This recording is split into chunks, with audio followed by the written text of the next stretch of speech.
다음 머니터리를 탈 수가 있습니다. 아마 처음 이런 경기 침체를 겪는 사람들은 쉽지는 않을 거예요. 하지만 지금은 분명 10년 만의 기회입니다. 여기서 말씀드릴 거는 주식 줍줍도 끝입니다. 이제는 자기 자신한테 투자하면서 현금을 남겨둬야 될 시기예요. 물가가 계속 오를 거기 때문에. 그래서 저희는 M1에서부터 M6까지 단계를 나눴습니다. M1 단순 잡이고요. M2 금융 세팅입니다. M3는 전문가 시니어가 되는 거고 M4는 리드 500억 이상이 되는 겁니다. 사업가나 핵심 리더급 되는 거고 글로벌로 진출하기 직전이 되는 거죠. M5 500억 이상 매출을 뜻하는 거고 대륙급 글로벌 커리어를 뜻합니다. 아시아권 같은 거죠. M6는 지구급을 봐야 되기 때문에 이건 전체 경제를 파악을 해야 돼요. 그래서 순서대로 여러분들이 하실 거 조금만 정리를 할게요. 첫 번째, M1 취업할 수준의 기술을 익히고 취업을 하셔야 됩니다. 프론트엔드, 백엔드, 클라우드 엔지니어링, 보안, IT의 전통적인 4대 영역입니다. 클라우드 엔지니어링은 정확히 따지면 인프라 엔지니어링인데 클라우드라고 말한 이유는 레거시 인프라로 가면 안 된다고 경고를 하기 위해서 클라우드로 해놨습니다. 그런데 대부분 바라는 게 자기가 처음에 잡일 같은 거 전혀 안 하고 셰프의 요리 기술만 전달받길 바래요. 그런 거는 말이 안 되거든요. 프론트엔드로 처음 취업을 해도 이후에 프론트엔드 엔지니어가 된다면 인프라랑 합쳐진 거고 그렇게 해서 CTO로 올라갈 수 있는 거고 아니면 아예 비즈니스로 가거나 비즈니스 경험을 쌓아가지고 경영자가 되기도 합니다. 보안 같은 경우 모의 해킹을 많이 바라는데 모의 해킹 역시도 취약점 진단을 가고 난 다음에 자기가 실력을 키워서 모의 해킹으로 전직할 수가 있어요. 이런 것처럼 상위 전문직은 사실 처음부터 꼭 가야 될 이유도 없지만 루트 중에 하나입니다. 그런데 예전 같은 경우에는 그럭저럭 볼만했는데 지금은 무조건 돈을 벌면서 크셔야 돼요. 그렇게 크지 않으면 굉장히 어려워집니다. 현금이 매우 중요한 시점이에요. 두 번째, M2 금융을 공부하셔야 됩니다. 여러분이 연봉을 10억을 받아도 머니터리를 이해하지 못하면 프리랜싱 개인 사업자보다 훨씬 적은 수익을 얻게 됩니다. 스마트 스토어 사업자보다 스마트 스토어를 만드는 개발자가 돈을 더 적게 벌게 되는 거예요. 스마트 스토어를 만드는 개발자는 두 가지를 얻을 수가 있어요. 안정적인 수익으로 머니터를 통해서 자기 회사 주가가 올라가면 자기가 가지고 있는 지분의 재산이 올라가는 것과 자기의 현금이 지수에 투자되면서 재산이 증대되는 겁니다. 사실 머니터리를 기반으로 사업을 하기 때문에 순수익이 좀 낮은 경우도 있고 트렌드가 떨어지거나 경기가 침체가 되면 광고 시장이 축소되는 것처럼 상당히 좀 어려운 시장이 있어요. 왜냐하면 이건 1990년대 이전 기준으로 따지면 영업이나 프랜차이즈 매장 같은 그런 입장인 겁니다. 그래서 장기적으로 이런 식으로 운영을 하지 않으면 그보다 훨씬 적은 수익을 얻게 됩니다. 여러분들의 고정적인 월급은 재투자가 되어야 됩니다. 한국의 노인 빈곤율이 높은 이유가 뭐냐면 전부 예금을 해요. 근데 미국 같은 경우에는 주식으로 가지고 있습니다. 그래서 배당주를 받아요. 10대 때부터 용돈으로 주식을 사주고 그 주식을 통해서 성인이 돼서 결혼을 했을 때 팔아서 집을 사는데 보태 쓰는 그런 이야기들이 간간히 들려옵니다. 전 국민이 한 주씩 다 가지고 있는 애플이나 테슬라 같은 게 있는 이유가 그런 것 때문이에요. 여러분들이 이런 것들을 가지고 있지 않으면 M3, M4를 넘어갈 때 마음 편하게 못 넘어가요. 저는 경제적 자유를 통해서 파이어족이 되는 것보다 내가 더 신나고 재밌는 일을 할 수 있는 베이스 캠프로 이 금융을 활용하길 바랍니다. 죽을 때까지 일과 사랑은 계속해야 되고 일에 관한 열정은 인간이 살아가기 위해서 행복의 필수한 요소라고 생각을 하기 때문입니다. 저는 M2 금융을 세팅하는 기준점이 회사에 얽매이지 않고 그만둬도 더 재밌는 일을 도전할 수 있게끔 하기 위해서 금융을 합니다. 일을 더 재밌고 신나는 걸 하기 위해서 투자를 하는 거지 투자를 위해서 일을 하지 않아요. 저는 제 제자들도 그렇게 되길 바랍니다. 세 번째, M2, M3 데이터 기반 의사결정을 익히셔야 됩니다. 사람을 속이는 경제 강의들이 간간히 있어요. 사회주의라든지 MMT라든지 뭔가 아름다운 이야기를 하거든요. 보통 공통적인 특징이 숫자를 빼요. 그리고 문장으로만 갑니다. 주관적인 문장으로 이야기를 하면 최대한 주관적으로 생각할 수밖에 없게 돼요.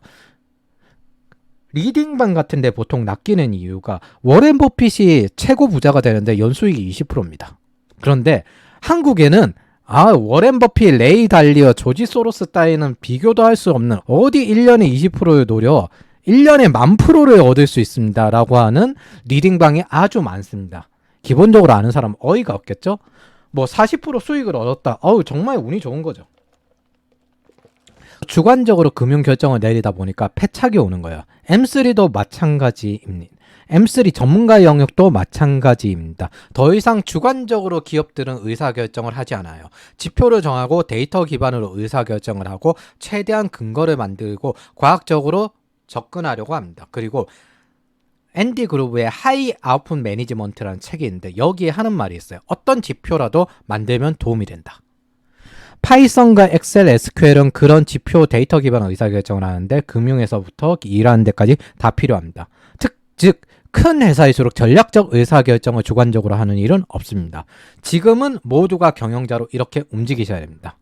그리고 전략적 의사결정이 가능한 사람이 필요합니다. 네 번째, M3 이상 영어를 하셔야 합니다. 기술 성장을 위해서도 커리어와 돈을 위해서도 이젠 영어랑 함께 시작을 하셔야 합니다. 사실 세상의 머니터리는 미국의 콩고물이거든요. 그러면 그 콩고물을 아예 그냥 최상위 경제로 직접 가서 제일 많이 먹는 게 제일 좋아요. 콩고물을 먹는 게 아니라 아예 원래 있는 최상위 경제를 먹자. 그게 훨씬 더 낫다고 생각을 합니다. 그래서 이 영어는 여러분들에게 연봉을 크게 곱하기로 올려줄 수 있는 훌륭한 수단이 될 겁니다.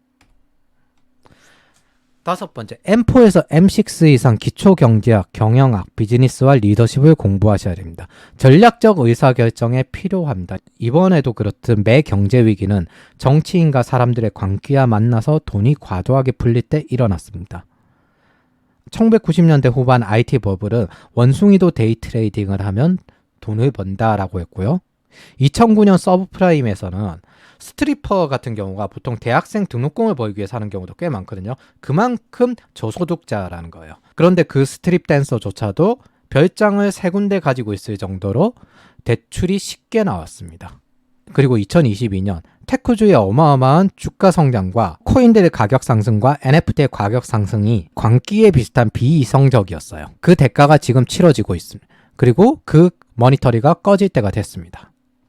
다음에 머니터리도 분명 옵니다. 그때 적절하게 머니터리를 이용하면서 워렌 버핏처럼 머니터리가 풀렸을 때 비싸게 파는 걸 이용하면서 다음 경기 침체를 준비하는 10년이 되길 바랍니다. 그런 점에서 준비 없이 만난 지금의 경기 침체일 때 대한민국에서 태어난 걸 다행으로 생각을 하셔야 될 겁니다.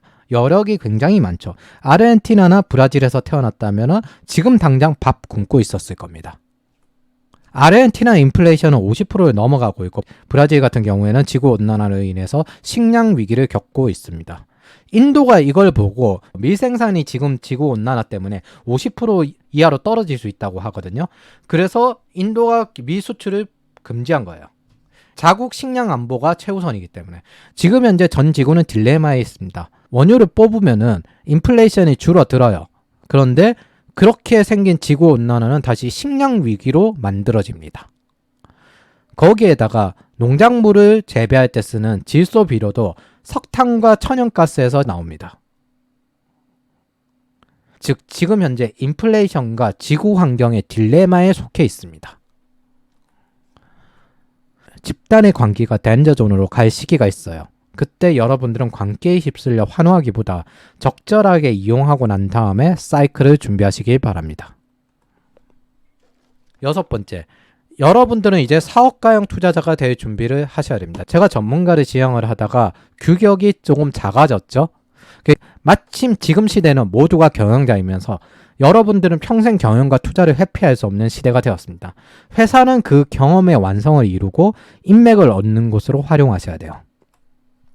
실리콘밸리에 있는 인물들을 보겠습니다. 제프 딘, 구글의 엔지니어 신입니다. 일론 머스크입니다. 퀸즈 대학교 경제학을 전공했고 펜실베니아 물리학과 경제학을 같이 배웠습니다. 제프 베조스 같은 경우는 프린스턴 대학교 전기공학, 컴퓨터 과학을 전공했고 원래 월가에 있는 헤지펀드 뱅크스 트러스트와 디쇼 부사장을 지냈습니다. 디쇼 같은 경우에는 수학자를 더 중시하는 알고리즘 기반의 투자 헤지펀드입니다. 퀀트를 적용한 최초의 헤지펀드입니다. 사티아 나델리는 MS 사장이고 컴공과 경제학 MBA를 전공했습니다. 구글의 CEO인 썬다 피차이는 재료공학을 전공했는데 대학교 때 컴퓨터를 처음 접했고 경영학 MBA 이후 이제 구글에서 활동하면서 구글의 CEO까지 올랐습니다. 팀쿡 같은 경우 산업공학 출신이고 MBA를 전공했습니다. 그 외에 공학 출신 사람들은 실전 사업가들이에요. 존 도어나 에릭 슈미트 같은 경우 부서를 전전하면서 실제 비즈니스를 성장시킨 사람들입니다. 즉 지금 대부분 엔지니어들과 개발자들은 창업을 합니다. 실리콘밸리에 인턴으로 가면 캠핑카를 사서 거기서 자요. 1, 2억 가지고 실리콘밸리에서 못 살아요. 근데 거기에 그렇게 있는 이유 자체는 장기적으로 창업을 생각하고 10년만 버티면 어쨌든 소박 이상은 무조건 나기 때문입니다. 여러분들도 큰 규격으로 자신의 목표가 글로벌 사업가가 되길 바랍니다. 그러기 위한 과정을 취업을 하고 전문가가 되는 과정으로 생각을 해주시기 바랍니다. MBA 학위가 약해진 이유 자체가 여기에 있습니다. 신흥 부자들이 공학 출신 플러스 경영, 경제 그리고 금융 공부를 다 해요. 그게 아니면 실전 비즈니스 성공자예요. 존 도어 같은 경우 앤디 그루브 밑에서 마케팅이나 영업 이런 걸 다 하고 VC로 넘어가서 클라이 퍼킨스에서 투자가 성공하고 회장도 되셨거든요. 저는 뛰어난 소프트웨어 엔지니어나 개발자보다 뛰어난 메이커, 경영자를 키우고 싶습니다. 그게 세상에 일자리와 일거리를 제공하고 다음 신흥 부자들을 키우며 이런 경제 위기에 사람들에게 버틸 수 있도록 일자리를 제공합니다. 그런 사람을 키우고 싶습니다. 이게 오히려 집단이 훨씬 더 나아요. 그렇게 할 수 있는 사람을 키우고 싶습니다.